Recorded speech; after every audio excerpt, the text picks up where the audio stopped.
పునీత లూకా వ్రాసిన శుభవార్తలు అనే భాగము.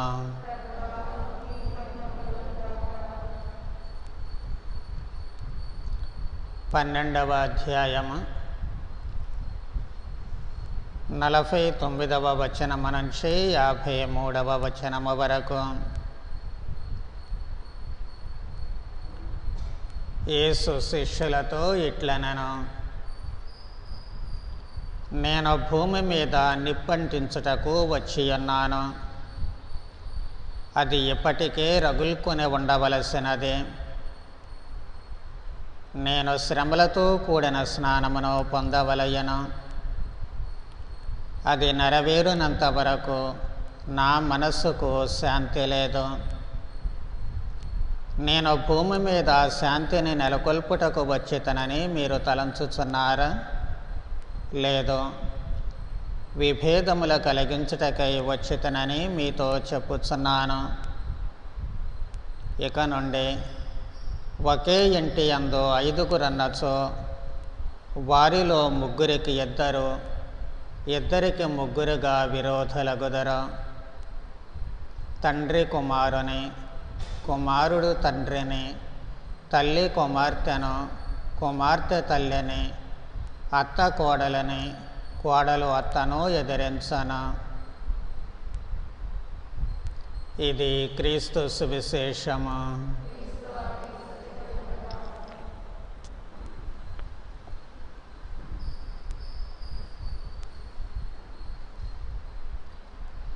పునరుత్థానుడైన క్రీస్తు ఎవరికి కనిపించినా చెప్పినటువంటి మొట్టమొదటి మాట, మీకు శాంతి కలుగనగాక.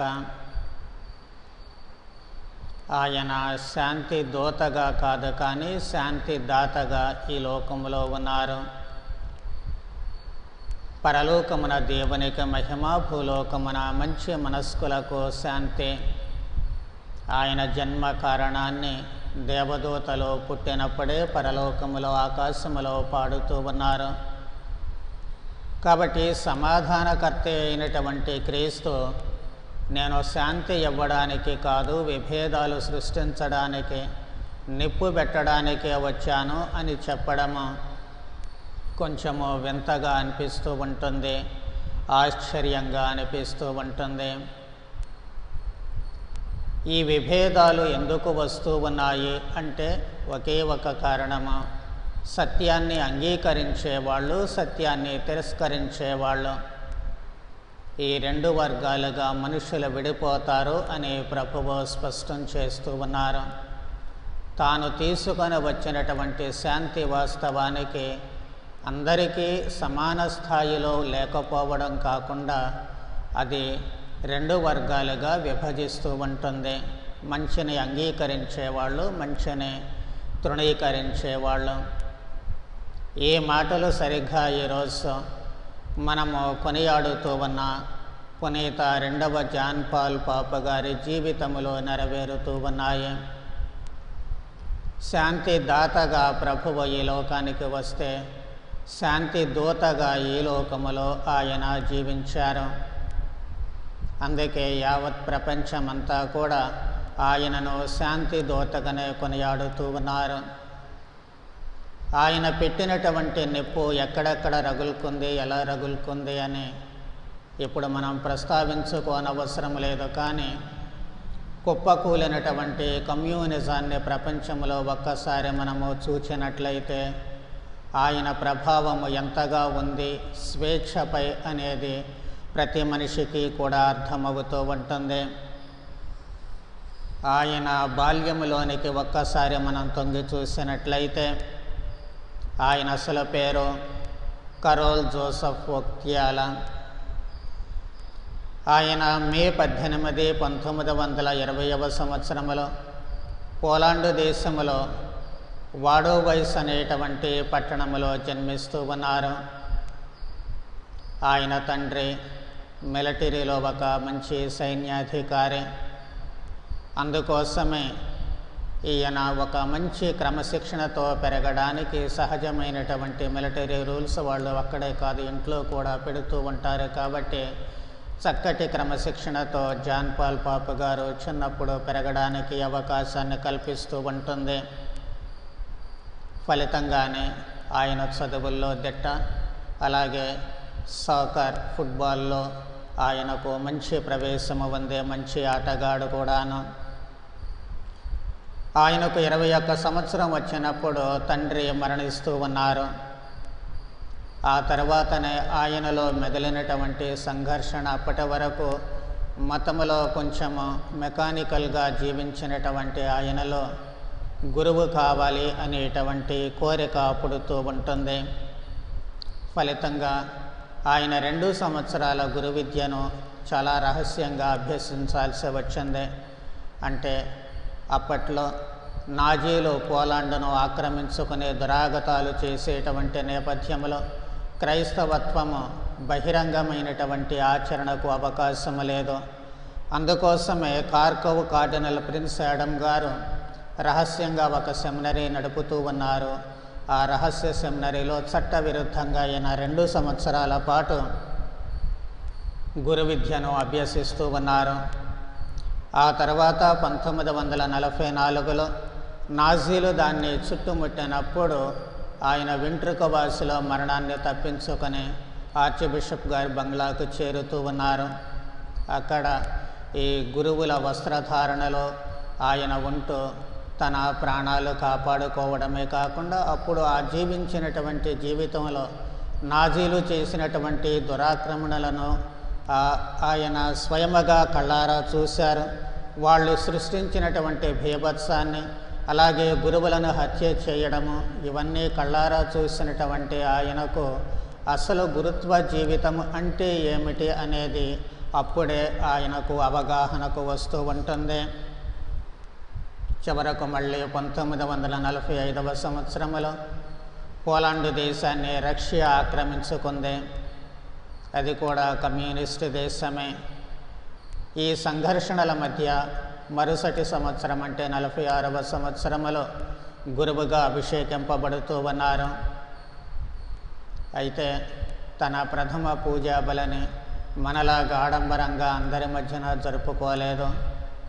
ఆయన ఈ జాతీయ స్వతంత్ర సంరక్షణ కోసము పోరాడినటువంటి చక్రవర్తులు, తర్వాత పోలాండ్ దేశపు హీరోలు వాళ్ళు చనిపోయి సమాధి చేయబడినటువంటి ప్రాంగణంలో ఆ సమాధుల మధ్య ఒక రహస్య ప్రార్థనా మందిరము ఉంది. దాంట్లో ఆ సమాధుల మధ్య ఆయన తన పూజా బలిని సమర్పిస్తూ వారి ఎడల తనకున్నటువంటి గౌరవాన్ని చాటుకుంటూ మరోపక్క అదే స్ఫూర్తిని తాను కూడా పొందడానికి అవకాశము కలుగుతూ ఉంటుంది. ఆ తర్వాత 2 ఏళ్ల పాటు రోమ్ నగరానికి వెళ్ళిపోతూ ఉన్నారు విద్యాభ్యాసం చేయడం కోసము. పునీత శిలువ యోహాను గారి వేద బోధనలు, ఆయన రచనలపై, ఆయన వేదాంతంపై ఓ ప్రత్యేకమైనటువంటి అధ్యయనము చేసినటువంటి ఆయనకు డాక్టరేట్ పట్టము వేదాంతంలో ఇస్తూ ఉన్నారు. ఆ తర్వాత ఫిలాసఫీ, సోషల్, లైంగిక విలువలను గురించి ఆయన జాగిల్లియోనియన్ యూనివర్సిటీలో కొంతకాలం బోధించారు. ఆ తర్వాత లుబ్లిన్ క్యాథలిక్ యూనివర్సిటీలో పూర్తి స్థాయి ప్రొఫెసర్గా నియమించబడ్డారు. ఆ సమయంలోనే ఆయన చాలా పుస్తకాలు వ్రాశారు, చాలా కవితలు వ్రాశారు. అవన్నీ కేవలము మతపరమైనటువంటివి మాత్రమే కాదు, కానీ సామాజిక జీవనము, తరువాత రాజకీయ జీవితము, అన్ని రంగాలను కూడా కలబోసి ప్రతి దానిలో కూడాను ఆయన తన ప్రవేశాన్ని ఈ రచనల ద్వారా లోకానికి చాటి చెప్పారు. వాటిల్లో మనం జ్ఞాపకం చేసుకోవాల్సినటువంటి ఒక ముఖ్యమైనటువంటి పుస్తకం ఏమిటి అంటే లవ్ అండ్ రెస్పాన్సిబిలిటీ, ప్రేమ మరియు బాధ్యత. ఇది దేని గురించి వ్రాసారంటే వైవాహిక జీవితాన్ని గురించి వ్రాసారు. దంపతుల మధ్య అప్పటి వరకు కూడా శ్రీసభకు కేవలము పునరుత్పత్తి కోసమే వైవాహిక బంధము అనేటువంటి ఆలోచన ఉండేది. ఈయన మరొక అడుగు ముందుకు వేసి కేవలము పునరుత్పత్తి కోసము మాత్రమే కాదు, కానీ ఈ దంపతుల మధ్య ఉండేటువంటి లైంగికానుబంధము అనేకమైనటువంటి దైవానుగ్రహాలను ఇస్తూ ఉంటుంది అని అందరికీ, ప్రపంచానికి విశదపరిచినటువంటి గొప్ప వ్యక్తి.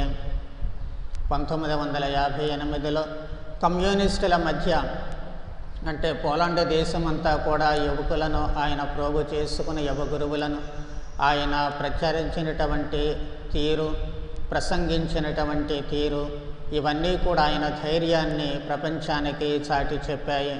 అందుకే అది గమనించిన 12వ భక్తినాథ పాపు గారు ఆయన్ని కార్కోవ్కు ఔక్సిలియర్ బిషప్గా అంటే అసిస్టెంట్ బిషప్ గారిగా నియమిస్తూ ఉన్నారు.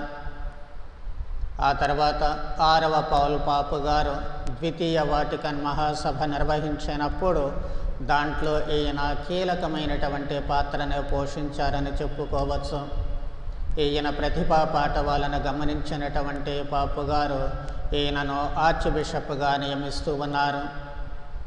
వాటికన్ మహాసభలో ఈయన కీలకమైనటువంటి పాత్ర పోషించిన అంశాలు సామాన్య క్రైస్తవుల పాత్ర శ్రీసభలో. ఈ రోజున అతివేగంగా సామాన్య క్రైస్తవులు శ్రీసభలో తమ వంతు పాత్రను పోషిస్తున్నారు అంటే అది ఆయన ఆలోచనే. అలాగే భౌతిక ప్రపంచంతో శ్రీసభ సంబంధాలు కేవలము మతపరంగా చేతులు ముడుచుకొని కూర్చోవడం కాదు, కానీ మనిషి జీవితము అన్ని రంగాల్లో ముడిపడి ఉంది కాబట్టి రాజకీయాల్లో కూడా జోక్యం ఉండాలి, శ్రీసభకు మంచి సంబంధాలు ఉండాలి అన్నటువంటిదే. అలాగే సర్వమత సమన్వయము, అన్ని మతాలు ఏకత్వము, భిన్న మతాలు ఉన్నటువంటి నేపథ్యంలో అన్ని మతాలతో శ్రీసభ ఏకత్వాన్ని కలుపుకోవాలి, అందరినీ కలుపుకోవాలి అనేటువంటి సూత్రము. ఇవి ఆయన ఆలోచనలలో కొన్ని ప్రముఖమైనటువంటివే. నిజానికి ఆ మాటకు వస్తే 6వ పౌల్ పాపు గారు వ్రాసినటువంటి విశ్వలేఖ హ్యుమానే వితే అంటే కృత్రిమ గర్భనిరోధక పద్ధతులను గురించి, అలాగే అబార్షన్స్ను గురించి ఆయన వ్రాసినటువంటి ఆ విశ్వలేఖ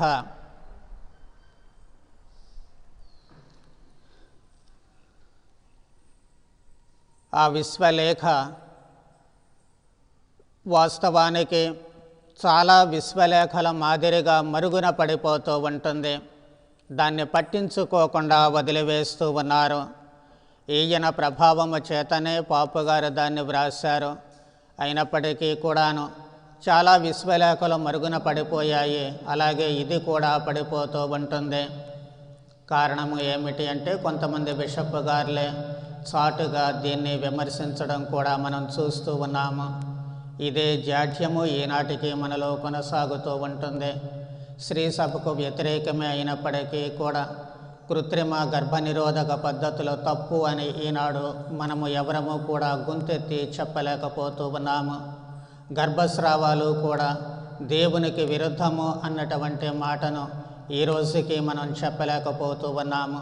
కానీ ఆయన మాత్రము వాటికన్ మహాసభలో ఆ రోజున పాపు గారిని ప్రభావితం చేయడం మాత్రమే కాకుండా ఆయన పాపు గారుగా అయిన తరువాత కూడా ప్రపంచమంతా కలయదిరిగినటువంటి నేపథ్యంలో ఎక్కడా కూడా జంకు బొంకు లేకుండా అన్ని చోట్ల వీటిని చట్టబద్ధం చేసినప్పటికీ కూడా అవి తప్పు అని వన్ మ్యాన్ ఆర్మీ అంటే ఏక సైన్యములాగా ఆయన గొంతెత్తి ఘోషించారనేటువంటిది జగమెరిగిన సత్యము.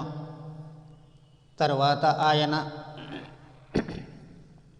కమ్యూనిస్టులకు వ్యతిరేకంగా పోరాడడం కూడా మనం చూస్తూ ఉన్నాము.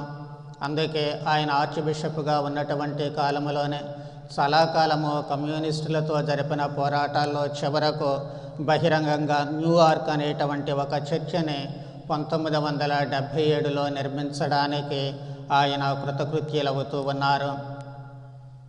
1978లో 6వ పౌల్ పాపు గారు మరణిస్తూ ఉన్నారు. అప్పుడు శ్రీసభలో 2 వర్గాలుగా చీలిపోయినటువంటి ప్రమాదం కూడా ఏర్పడింది ఇటాలియన్ కార్డినల్స్లో. అయినప్పటికీ ఆ సమయంలో మొదటి జాన్ పాల్ పాపు గారిని ఎన్నుకుంటూ ఉన్నారు. దురదృష్టవశాత్తు 33 రోజుల పరిపాలన అనంతరము మొదటి జాన్ పాల్ పాపు గారు హఠాత్తుగా మరణిస్తూ ఉన్నారు. ఈ నేపథ్యంలో మళ్ళీ ఎవరిని ఎన్నుకోవాలి అనేటువంటి సంఘర్షణ కార్డినల్స్లో బయలుదేరినప్పుడు వారంతా కూడా ఆలోచించినటువంటి ఆలోచన ఒకటే. ఎందుకు అంటే అప్పుడే 6వ పౌల్ పాపు గారు ముగించినటువంటి ద్వితీయ వాటికన్ మహాసభలలో తీసుకున్నటువంటి సంచలనమైన నిర్ణయాలు సంస్కరణలు ఎవరు వాటిని శ్రీసభలోనికి తీసుకొని వచ్చి వాటిని అమలు చేయగలరు అన్నటువంటి ఆలోచన. అప్పుడే వాళ్ళ చూపులు రెండవ జాన్ పాల్ పాప్ గారిపై మళ్ళాయి. పోలాండులో ఆయన చూపినటువంటి ధైర్య సాహసాలు కమ్యూనిస్టుల మధ్య, ఆ టైంలోనే ఆయన చేసినటువంటి ప్రసంగాలు, అన్ని పట్టణాలకు తిరుగుతూ ఆయన చేసినటువంటి స్వేచ్ఛ కోసము చేసినటువంటి ఆ ప్రసంగాలు అందరినీ కూడా సమన్వయపరచగలిగినటువంటి, అందరినీ ఏకం చేయగలిగినటువంటి సత్తా ఆయనకుంది అని గ్రహించినటువంటి అందరూ కూడా అనూహ్యంగా ఈ కరోల్ వొజ్త్యాల గారిని పాపు గారుగా ఎన్నుకుంటూ ఉన్నారు. అప్పుడే మరణించినటువంటి జాన్ పాల్ పాప్ గారి పేరునే తాను తీసుకొని రెండవ జాన్ పాల్ పాప్ గారిగా ఆయన శ్రీసభలో మన్నారు అన్నటువంటిది వాస్తవము. ఆయన మొదటి సందేశంలో ఒకే ఒక స్లోగన్ చెబుతూ ఉన్నారు. అదేమిటి అంటే, భయపడకూడదు, మీరు భయపడవద్దు అన్నటువంటిదే. దేని గురించి కూడా, ఎందుకంటే దేవుడు మనకు తోడుగా ఉన్నారు కాబట్టి ఎప్పుడూ భయపడాల్సినటువంటి అవసరం లేదు అన్నటువంటి అంశాన్ని తీసుకొస్తూ భయపడకూడదు అనేటువంటి స్లోగన్ చేస్తూ ఉన్నారు. ఆయన మొత్తము ప్రపంచంలో 129 దేశాలు తిరిగినటువంటి ఏకైక పాపు గారిగా మనం చెప్పుకోవచ్చు. అంతగా ఎవరూ కూడా తిరగలేదు. ఏ దేశంలో అడుగుపెట్టినా భూమాతను ముద్దిడారు, అందరికీ చేరువవుతూ ఉన్నారు. అందుకే ఆయన మొదటి పర్యటనలోనే మెక్సికో వెళ్ళినప్పుడు అక్కడ 50 లక్షల మంది సమావేశమయ్యారు అంటే అబ్బురమ్మ కాదు. ఎప్పటికీ చరిత్రలో నిలిచిపోయేటువంటి సభగా అది మిగిలిపోతూ ఉంటుంది. ఆయన మతము రాజకీయాలు కలబోసి ఉంటాయి అని నమ్మేటువంటి మనిషి. ఇందాక అనుకున్నట్లుగా అన్నిటినీ కూడా సమన్వయపరుస్తూ ఉండేవాళ్ళు. పోలండులో ఆయనకున్నటువంటి ఆ అనుభవాన్ని బట్టి విశ్వ శ్రీసభ అంతటా కూడాను ఆయన ఈ రాజకీయాలను మతాన్ని సమన్వయపరుస్తూ వివిధ రకాలైనటువంటి మతాల మధ్య, అలాగే శ్రీసభలో కథోలిక లేక క్రైస్తవులలో ఉన్నటువంటి వివిధ శాఖల మధ్య కూడా సమన్వయాన్ని తీసుకురావడానికి ప్రయత్నం చేశారు. ప్రధానంగా ఆయనలో మనకు కనిపించేటువంటిది ఒకటి మత స్వేచ్ఛ, రెండవది పౌర హక్కులు, మూడవది వ్యక్తిగత గౌరవము. వీటి కోసము అనునిత్యము పోరాడాల్సినటువంటి బాధ్యత ఇటు గురువులు, తర్వాత సామాన్య క్రైస్తవులది అని ఆయన అనేక సార్లు ఉద్ఘాటిస్తూ ఉన్నారు.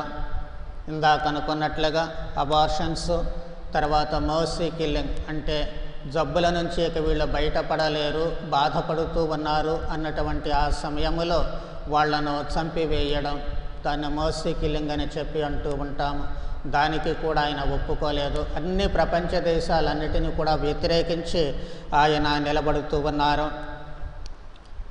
మసీదులో మొట్టమొదటిగా అడుగుపెట్టినటువంటి మొదటి పాపు గారిగా ఆయన మిగిలిపోతూ ఉన్నారు. అన్నిటికంటే కలికితురాయిగా ఆయన జీవితంలో మిగిలిపోయేటువంటి అంశాలు శ్రీసభ చేసినటువంటి తప్పులకు బహిరంగ క్షమాపణ కోరడం, అలాగే శ్రీసభాధికారులు చేసినటువంటి లైంగిక వేధింపులకు క్షమాపణలు చెప్పడం, నాజీలు యూదులపై దురాగతాలు జరిగినప్పుడు శ్రీసభ మెన్నకుండటం, అంటే మెదలకుండా కూర్చుని తనకు పట్టనట్లుగా చూస్తూ ఉండిపోవటం కూడా ఒక నేరంగా పరిగణించి దానికి కూడా ఆయన క్షమాపణలు చెబుతూ ఉన్నారు.